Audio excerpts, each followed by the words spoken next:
Just yeah.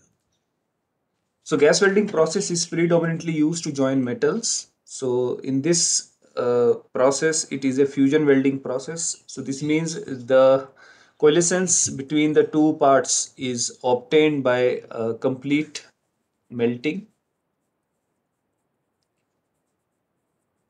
and fusion.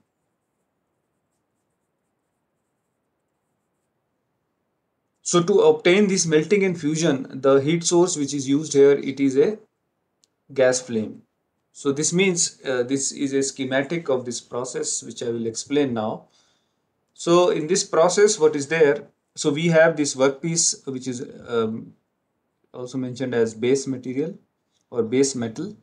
So the heat source is basically this flame which is obtained by combustion between a fuel gas and oxygen. It is well understood to have a process of combustion or burning. We need to have a fuel gas which will release heat energy upon the chemical reaction with the oxygen. And this flame, the heat of this flame is then used to melt this filler material, which provides the material or the metal to fill in the gap or to create the joint or the weld between two pieces. So this flame is obtained with the help of this torch. I will discuss more details about this torch in the subsequent slides. And this is basically the solidified metal being deposited, say, on the base material or in the gap, and this is the welding direction. So here where the filler material is getting melted with the help of the heat of this flame, it forms a puddle here. So this puddle, it goes on solidifying and thereby creating the weld. So see, to produce this flame, the most popular gas which is used is acetylene. So acetylene is a very popular gas being used in gas welding because of one important reason, that the flame temperature is maximum. So it has a flame temperature of approximately 3100 degrees centigrade, although there are some more variants in these flames which you will see. So this high temperature makes it very suitable to weld most of the metals, and that is the reason being it is being used as the fuel gas here. And the oxygen is the another gas, so this that provides the support for combustion.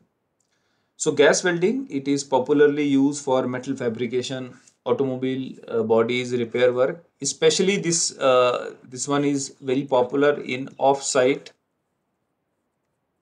uh, welding or and repair procedures.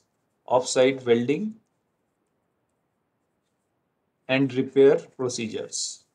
So what I mean by off-site means this welding process does not use any electricity. So even in regions which are off-site or off-grid, means where you do not have a continuous supply of electricity, even in those situations, this welding process is very popular, as you only need the cylinder of oxygen and the cylinder of acetylene and the welding torch, and then you are good to go to do the welding work or repair work. So, as already discussed, heat in this process is generated because of combustion between the acetylene and oxygen. So, combustion in case of gas welding takes place in two stages. So, stage one, it is basically occurs in the inner cone of the flame. So, I will show you that this flame which is produced, it typically has these two cones. So, what I am referring to here is the cone. So, this is the external cone. This is the external cone, and the inner one, it is basically the internal cone, or we call it as the inner cone. So these are the two cones that I am referring to explain the stage of combustion for both of the stages. So in stage one, at the inner cone, the combustion happens because of the combination of acetylene and oxygen, which releases carbon monoxide and hydrogen. Along with that, it releases 448, approximately 448 kilo, kilojoule per mole of energy. So this is a typical combustion temperature. Okay. So here basically what you will see that uh, uh, The temperature is approximately 3100 degrees centigrade.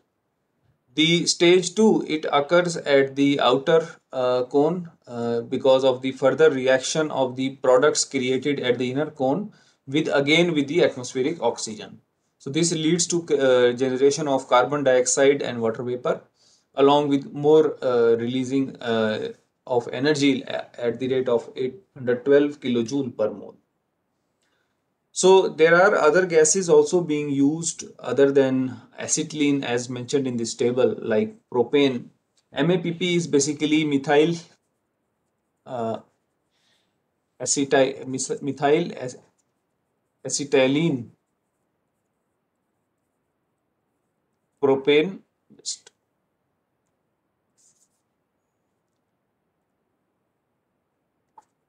It is basically the mixture of propane and propylene.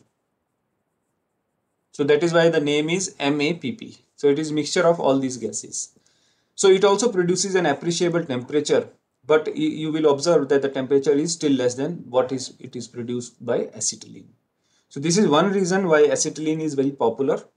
Other than this, the reason like the amount of oxygen needed to do the combustion. Now here you will see that for acetylene it is almost 1 is to 1 ratio. But in a case of other gases like propane, MAPP or propylene, the amount of oxygen needed is higher. So this means the size of the cylinder to do the welding, the size of the cylinder will be quite big in case of other gases. So this is another reason why acetylene is more popular in gas welding. So this flames, as I was discussing, so in gas welding we can produce three types of flames by varying the fuel oxygen and fuel ratio. So these three types of flames are neutral flame, oxidizing flame and carburizing flame. So neutral flame is a flame in which the ratio of the fuel and oxygen is 1 is to 1. Then oxidizing flame is a flame in which the ratio of fuel and oxygen is less than 1. So this means the ratio of oxygen is higher. And in carburizing flame, the ratio of fuel to oxygen is greater than 1, which means the content of fuel gas is higher. So why we have different types of flames? Because a single flame is not suitable to weld all the materials. So oxidizing flame is more popular when welding copper or copper-based alloys, zinc and its alloys, because it helps to form a protective layer over the slag of the molten metal. So this protective layer prevents further contamination because of the atmospheric oxygen. Then carburizing flame, this is more useful with while doing a flame hardening process or the brazing process. But with case of steels, it is not preferred because it embrittles the steel because of by adding carbon. So if you look at these three flames, so they have a very unique characteristics, and even by looking at the flame, you can understand that if it is oxidizing or it is a neutral flame. So neutral flame is a flame where the a medium sized inner cone is visible. So the maximum flame temperature of this neutral flame is approximately 3100 degrees centigrade. In case of oxidizing flame, the maximum temperature which is obtained is 3300 degrees centigrade, and the cone is slightly smaller and narrower. So a slightly narrow flame is obtained. But if you talk of the carburizing flame, so carburizing flame is basically characterized by this bright inner cone of yellow color surrounded by this red colored flame. So this is a characteristic of a carburizing flame, and the maximum temperature which is obtained is 2900 degree centigrade. Next, we look at the complete setup being used to do the gas welding. So gas welding is basically, as we have discussed, is a fusion welding process in which heat is obtained by combustion between acetylene and oxygen. So acetylene is the fuel gas. So since we need two gases, so these two gases are stored in these two cylinders. So the black cylinder is basically is indicative that it is a oxygen cylinder, and the fuel cylinder, that is the acetylene cylinder, is generally made up of the red or maroon color.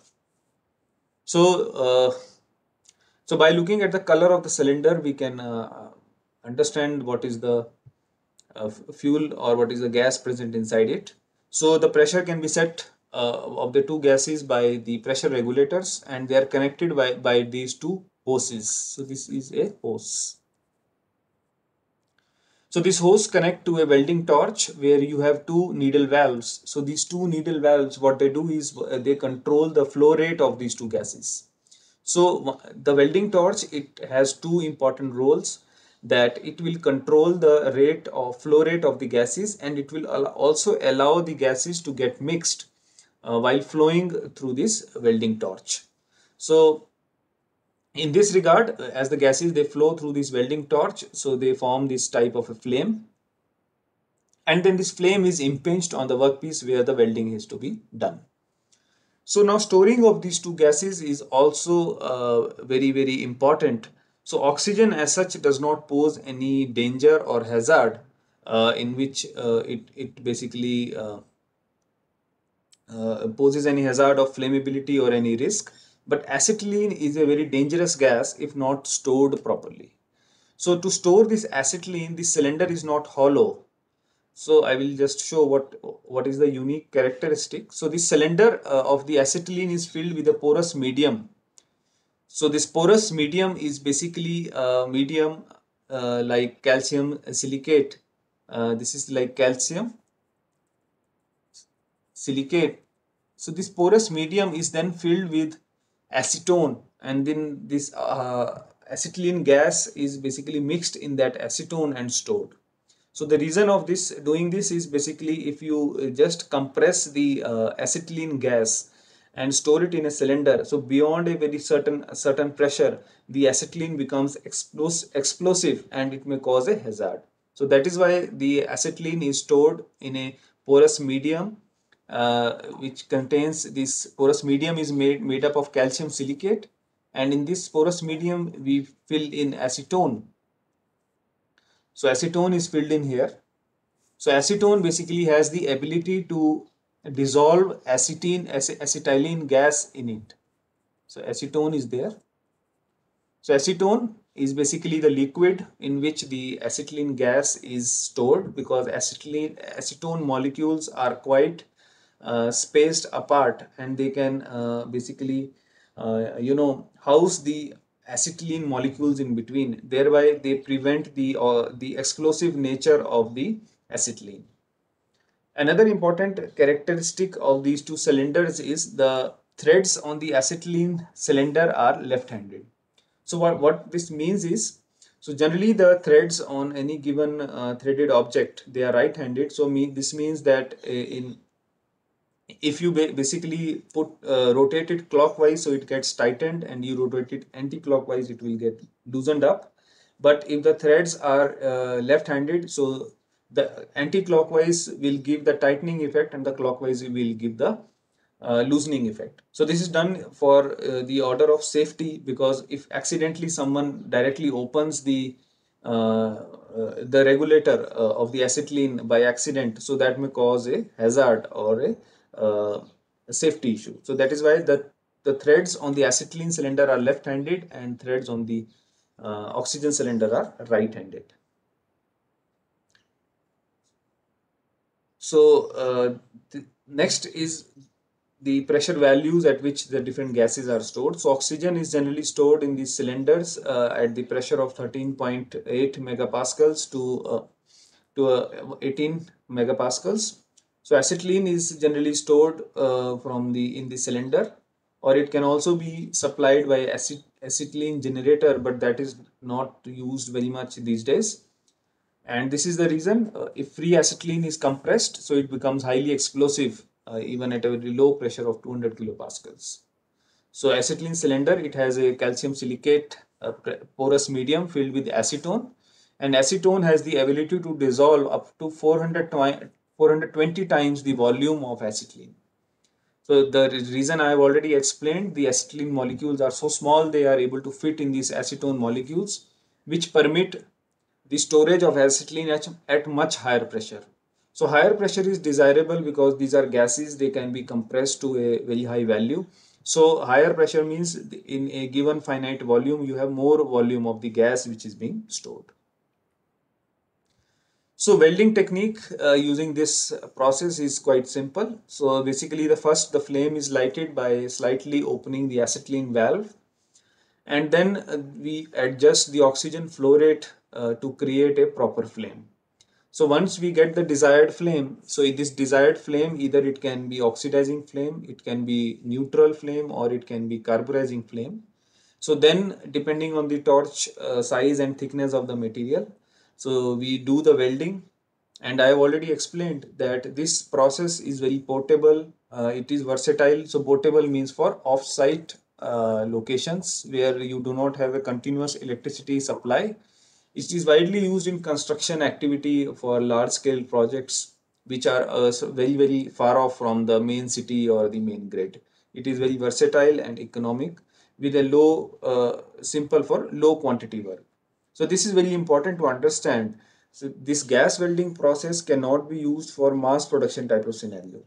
So for mass production type of scenario, we have other processes that we will be discussing. But for low quantity type of welding scenarios, this is very suitable process.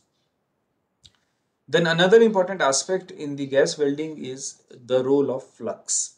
So it is not always just the base material that we have which is being welded. So often we use a secondary material which is known as the flux.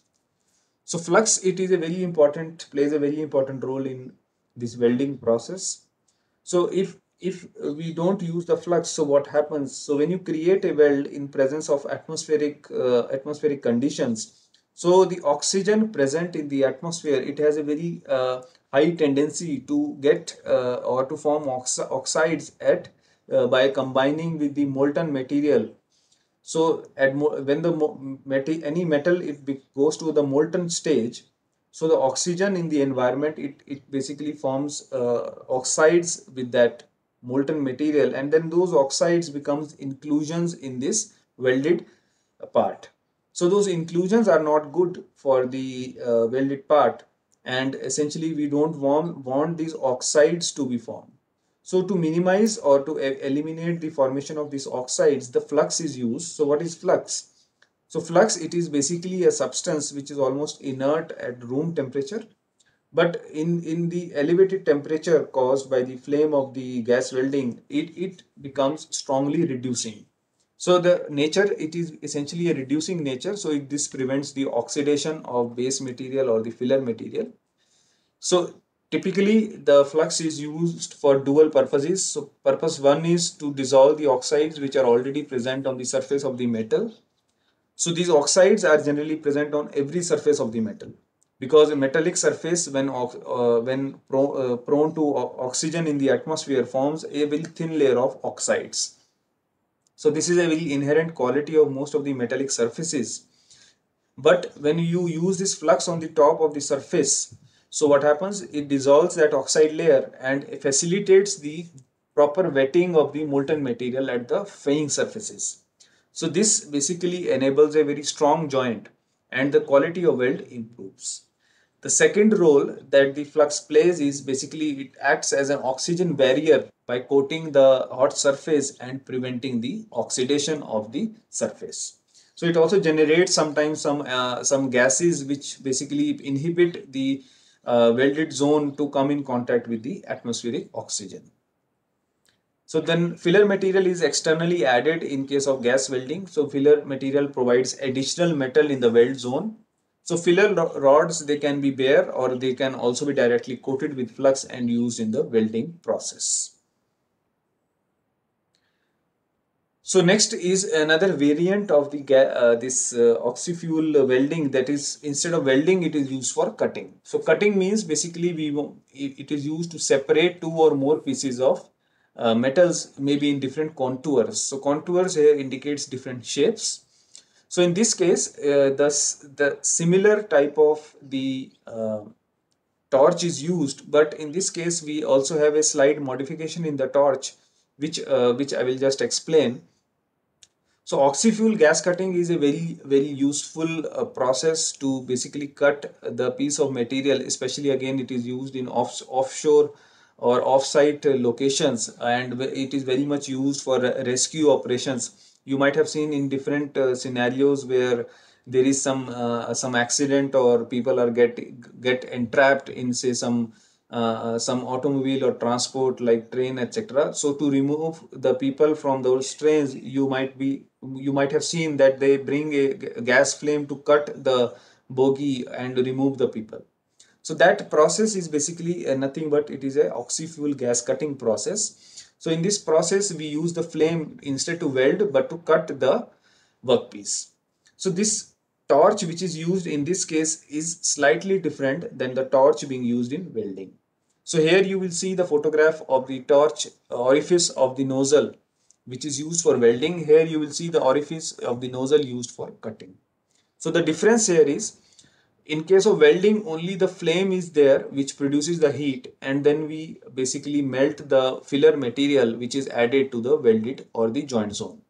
In case of cutting, the same flame is used here as shown here, that these two flames are there. So these two flames basically are there. So the role of these two flames is just to elevate the temperature. So it brings the temperature to such a condition where any metal here goes to a red hot condition, means the temperature increases rapidly. But this, if it goes to a red hot condition, means it is below the melting state, but the color of the material, it changes to a red hot state. And then once it goes to a red hot stage, we then provide the only oxygen through the orifice in the middle.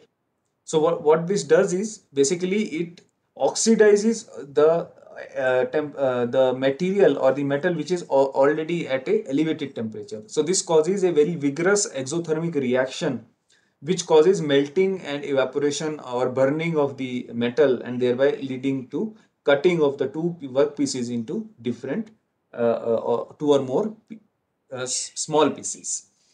So if you see the example here, the example being used there where the oxygen and the fuel gas is only used to preheat. So preheat means only bringing to an ignition temperature. For example, the ignition temperature denoted by Ti, for steel this is 700 to 900 degree centigrade. So when steel is at this temperature, it exhibits a bright red color, but it is well below its melting point. Please remember, melting point of steel is in the range of 1400 to 1500 degree centigrade. So it is almost 60% at it 60% of the temperature of its melting point.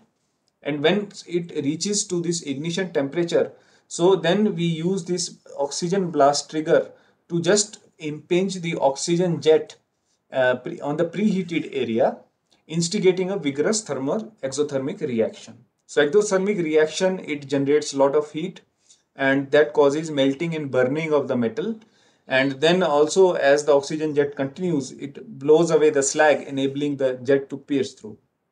So the only difference here is, instead of these two mixing pipes which are used in case of gas welding, we have three pipes, in which one of the pipe is only for the pure oxygen connected to this trigger, which is only pressed once you reach the ignition temperature or a red hot state. So all these processes that I am discussing, the videos of these processes have been provided to you in Moodle. So you must go through all those videos, which will give you a better understanding of these processes beyond the teaching in this lecture. Another variant of the welding which uses the chemical reaction or the exothermic reaction is basically thermite welding. So thermite welding is basically a welding process which involves a exothermic reaction between a metal oxide like iron oxide and a reducing agent like aluminium. So aluminium is basically the reducing agent being used, and the heat which is generated out of this exothermic reaction, it is used to do the welding process. So thermit, it is basically a registered trademark, which is basically a trademark between iron oxide and the aluminium.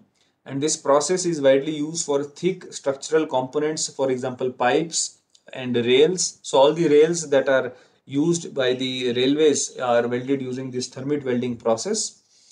And I already mentioned the mixture of metal oxide, that is iron oxide, and aluminium is used in this case, which is ignited. And once the exothermic reaction starts, so what will happen? The reducing agent will combine with the oxygen, leaving the metal, which fills the gap during the welding process. So you can go through the animation and the video of this thermit welding process in the videos provided on Moodle. So next we move to the arc welding processes. So arc welding processes are again fusion welding processes, but in this case the heat which is produced, so this is with the help of an electrical arc. As in previous case, the process which was used was only with the help of a gas flame, but in this case we have an electrical arc. So arc welding processes are very popular in industry to make different products. So in this case, the electrical energy is used to obtain the heat energy, which is again used to melt the filler material or the workpiece to complete the welding process.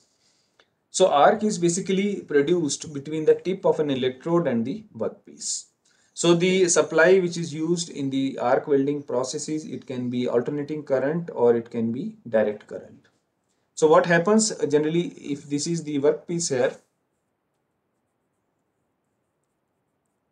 and we have a electrode. So this is the electrode.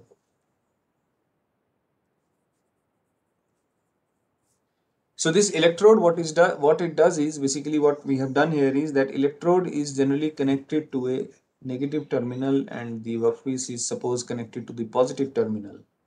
So this gap between the workpiece and the electrode, upon passage of this high voltage supply, this becomes ionized or the arc is produced here. So in this arc, if you add external filler material, so this will get melted and get deposited in the gap. If there is a gap here, so this filler material here will be melted in this arc. So arc is nothing but it is a plasma state which is produced, and the supply between the electrode and the workpiece, it can be alternating current or it can be direct current.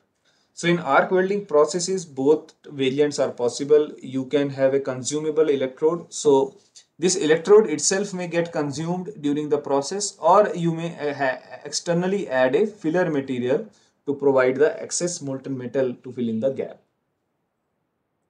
So the unique characteristic of the arc is that arc can produce a very high temperature up to 30,000 degrees centigrade, because it is a plasma state in this gap here. So the temperature is very high. So this high temperature can almost melt any material.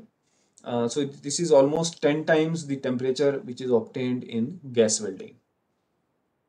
So this is a typical setup being used for the arc welding processes, where we have a transformer. So this is basically a transformer which you have read already about the transformer in high school. The transformer is basically helps to step down or step up the voltage. So this basically controls the power source of the welding by maintaining the appropriate voltage and current. So this basically is connected to this electrical wire to this electrode holder. So this is the electrode holder and this is the electrode. This is the workpiece here. So workpiece is also connected to the this transformer only. Here the connection is not shown, but it is also connected to basically complete the circuit. So here this gap is ionized, or the gap, the arc is found in this gap between the electrode and the workpiece upon passage of the high voltage current. So in this regard, we will study the different variants of the arc welding processes in the subsequent slides.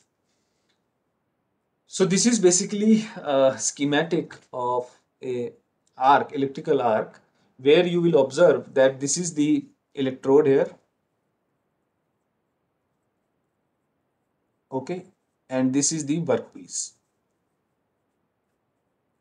So this is a basically a animation being created where this arc you can see, and you can see these globules of the electrode getting melted and then they are falling in the gap of the workpiece. So this is how the electrical arc helps to melt the metal at the electrode, and thereby this melted electrode then basically forms these globules which are deposited on the workpiece. So physics of this electric arc is very interesting. Basically, it is created by the collision of electrons with the anode results which produce large amount of heat. So generally this is created in such a way that the polarity can be selected in both the ways. So either you keep a negative polarity at the workpiece and positive at the electrode.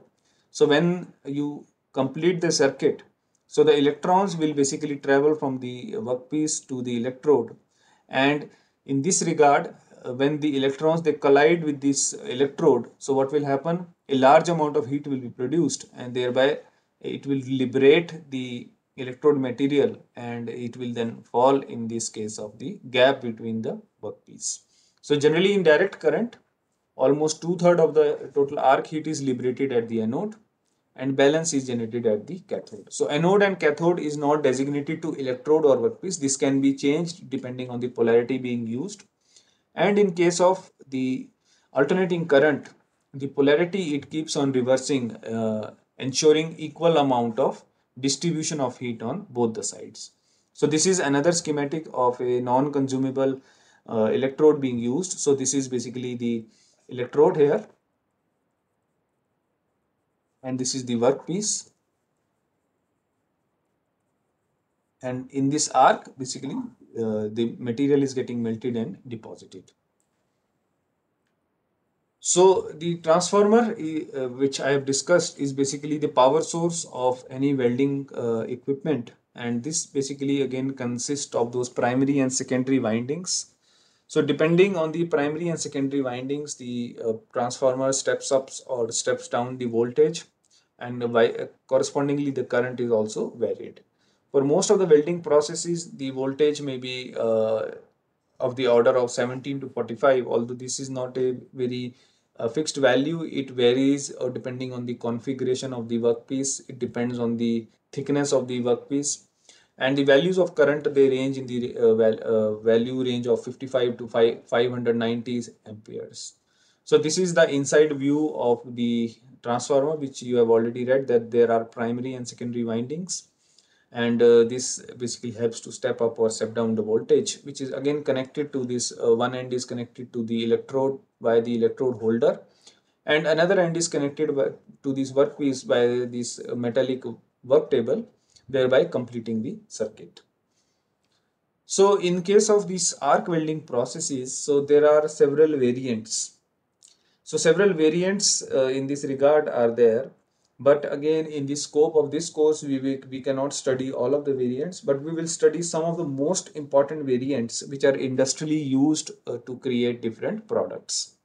So first of the variant which we are going to discuss is shielded metal arc welding process. So this is also abbreviated as SMAW. So shielded metal arc welding process is one of the oldest arc welding process. So in this process, what is being done? So we have an electrode here. So this is an consumable electrode. So consumable electrode is connected again to the transformer, and this is the workpiece below. So the unique thing here is this consumable electrode is basically having a coating of flux on it. So the role of flux is similar here as it was discussed in case of the gas welding. So one role is basically to prevent the oxidation by generating some a gas shield nearby. So this basically prevents the atmospheric oxygen from combining in the weld zone. And second is to dissolve the impurities or the oxide layers on the surface of the workpiece. So in this process, as the electrode is part of the circuit, so as the current is passed, so the heat is generated here because of the arc, and the molten material is then supplied in the gap between the workpiece.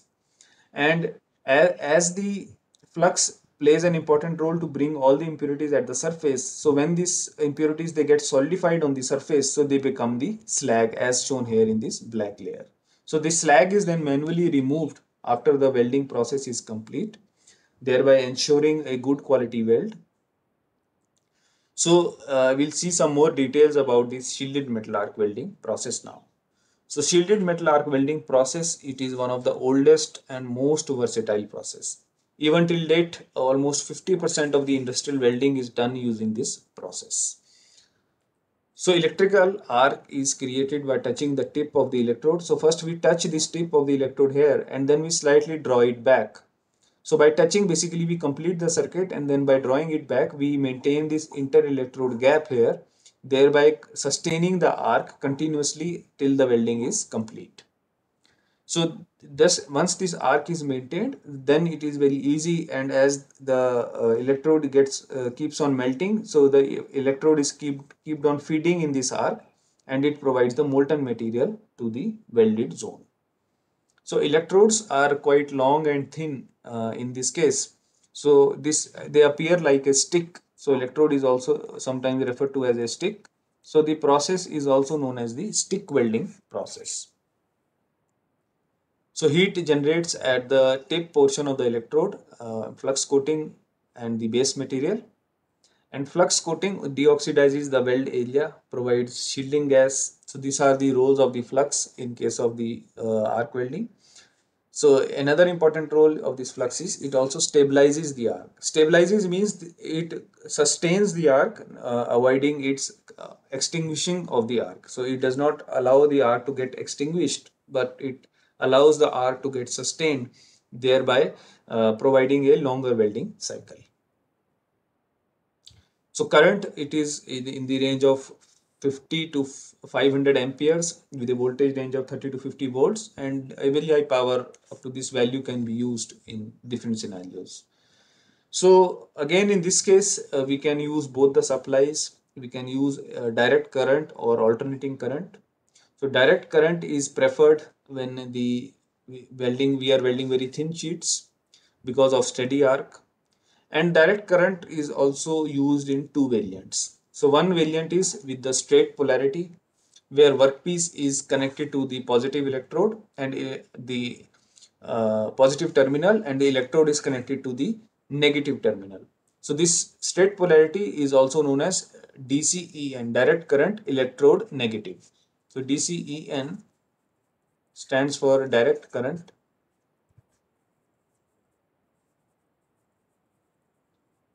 electrode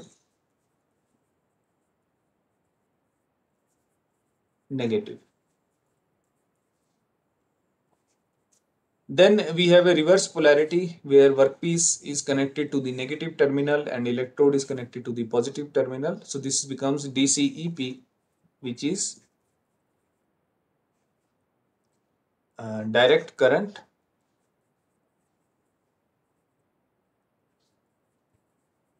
electrode positive.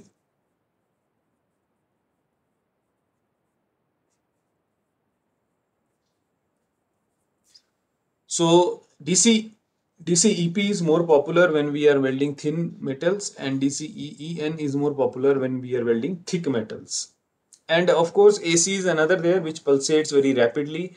In AC we do not have a fixed negative and positive, but it is continuously varying.